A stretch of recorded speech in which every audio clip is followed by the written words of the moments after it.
Hey everyone, welcome back to the channel and welcome to Season 2, Week 25 of the DC Sports Digest. Well, it definitely wasn't a perfect week in DC Sports. All things considered, it was really busy, really exciting, and really good. So without further ado, let's just get started. Starting with the Nationals, who actually had a really good week this week. They beat the Diamondbacks in the series, won the Dodgers series, and they won the first game of the Marlins series. So they were 5-1 this week and improving their record to 6-7. So that is great to see. Offense woke up. Among others, James Wood had 4 homers this week. We were able to win 2 out of 3 versus the Dodgers, which is really impressive because they're at least supposed to be one of the best teams. They still have a 10-4 record, but it is kind of interesting how all 4 of their losses, 2 of them came from us, 2 from the Phillies. So they are 0-4 against the NL East, or actually no, not 0-4. They're 2-4 against the NL East. So that's a pretty bad record against them, considering they have a 10-4 record overall. And last night, Nathaniel Lowe had I'll call it a flu game. I don't know if it was a flu. He had some sort of illness. He was scratched in the lineup. But he came back to pitch hit, and he had a clutch pinch hitting, and helped us come back into the Marlins and help us win the first game of that series. So yeah, hopefully the Nationals can keep this going. I have a feeling it's going to be a up and down type season, but hopefully there's more ups and downs, and that could lead to hopefully us getting at least a winning record this year. But it's a long way to go for that. But we'll see what happens. Coming up this week at the Marlins series finishing, we have the Pirates series and we have the Rockies series starting. That's all I got for the Nats. On the Wizards, really not much to say here. Just a lot of losses. Their season is almost done, but I did want to give another standings update. They did clinch a bottom 3 spot in the NBA, so they are going to have the best odds for the number 1 pick. But we're still not sure if they're going to be the worst, second worst, or third worst, which could mean depends on how far they could drop. So right now they're tied for the worst, which would mean the farthest they could drop down is the 5th pick, and then obviously it goes down to 6th pick if you're second worst, and 7th pick if you're third worst. They can't get worse than the 7th pick right now.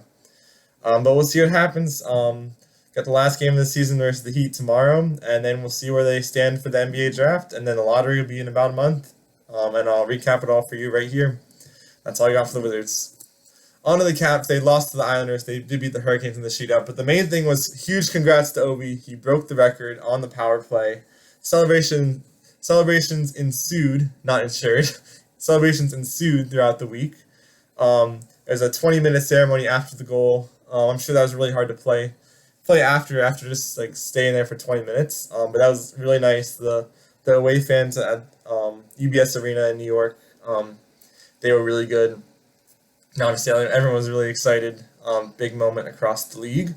Then there was the celebration on Thursday before the Hurricanes game, and then there was some more celebration Friday afternoon. There was a fan celebration. So a lot of big celebrations just because it's a huge record. And we'll see how much further he can go. I think he'll at least get to 900. But we'll see how much farther because I know everyone said Gretzky's record is unbreakable, but this record really could be unbreakable if he plays another season and adds another at least 30 more goals to this record. It's going to be even harder to beat.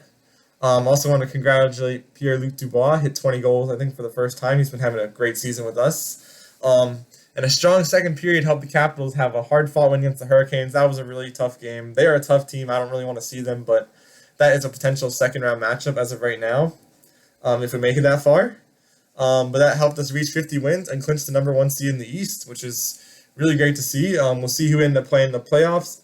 Right now it's probably going to be the Canadiens, maybe the Senators, but I think it's going to be the Canadiens, which is honestly a really tough matchup. But we'll see what happens. Still another week left for the regular season, so we have games, one today in like an hour against the Blue Jackets, and then one tomorrow against the Blue Jackets. Have a home-and-home series. And then the Islanders and the Penguins to close out the regular season. And then next week, I will let you know what playoffs are going to look like, who we're going to play, and when the series will start. So let's get hyped for some playoffs and see if we can make a run this year. That's all I got for the Caps. On to the Commanders, little small news. They signed Josh Johnson, who was with us in 2018, actually started a game. He is a journeyman. He's been at least 20 teams. So he's probably going to be our third stringer.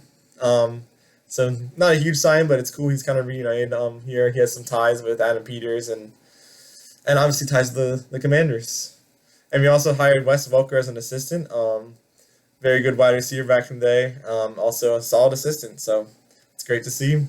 coming up. I think there's like the first day of like workouts is the 22nd, and obviously drafts the 24th, and then the rookie mini camp will start soon after that, and then regular off-season workouts will start a few weeks after that. So it's off-season, it's in full swing, and that's all I got for the Commanders.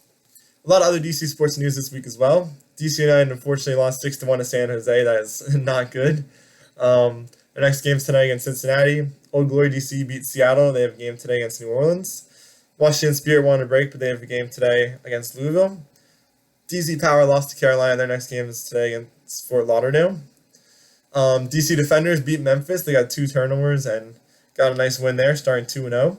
And their next game is tomorrow against St. Louis.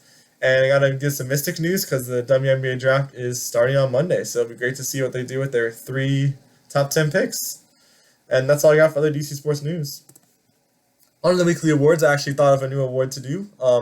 Do game of the week, but I have 2 games of the week this week. Best game for us was definitely beating the Dodgers 8-2 for the Nats. With probably the most entertaining game and most exciting and competitive game was the Caps beating the Hurricanes 5-4 in a shootout. Played pretty well. It was a really hard-fought game, and it was really a playoff atmosphere, so that was really fun to watch. So hopefully we're going to get some more of that soon. My players of the week, of course, Alex Ovechkin for being the best goal scorer in the NHL currently now. And James Wood also had a 4-homer week, so congrats to him on player of the week. And my team of the week is definitely going to be the Nationals. They actually had a pretty good week. 5-1 record. Beating the Dodgers in the series is really impressive. Let's hope they can keep it up. And that's all I got for this week. I do have a new mock draft out now. I was able to trade back and have a lot more picks. And I'm going to hopefully do one more probably this week before the draft. And then they'll have some sort of draft recap out too as well, I think. And then check out the Instagram as usual. And thanks for watching. Like and subscribe, and I'll see you in the next one. Bye.